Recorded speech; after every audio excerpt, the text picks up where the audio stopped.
Day 5 నా swimming vlog చూసేద్దాం రండి. ఇంకా నేను నా ఫ్రెండ్స్ కలిసి వెళ్ళిపోతున్నాము.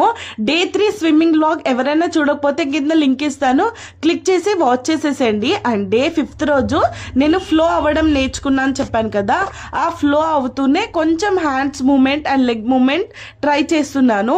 కొద్దిగా ట్రై చేస్తున్నాను రావడానికి కోసం. సో ఇంకా నేను అలా ప్రాక్టీస్ చేస్తున్నాను హ్యాండ్స్ తోటి, ఇక్కడ నుంచి అక్కడి నుంచి ఇక్కడికి రావడానికి కోసం. సో నేనైతే మధ్యలోనే ఆగిపోతున్నా, మధ్యలో మీన్స్ కొంచెం డిస్టెన్స్లో ఆగిపోతున్నా. సో దానికోసం నేను హ్యాండ్స్ యూజ్ చేయాల్సి వస్తుంది.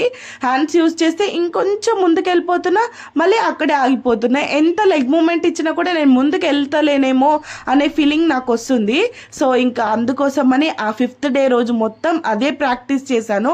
అటు నుంచి ఇటు నుంచి అటు వెళ్ళడం అండ్ ఫ్లోయింగ్ అయితే నేను చాలా బాగా చేస్తున్నాను. But leg moment hand moment ఒక్కటి వస్తే నాకు ఇంకొంచెం అంటే 40% ఆఫ్ స్విమ్మింగ్ వచ్చినట్టే. సో ఇంకా దానికోసం నేను ట్రై చేస్తున్నాను.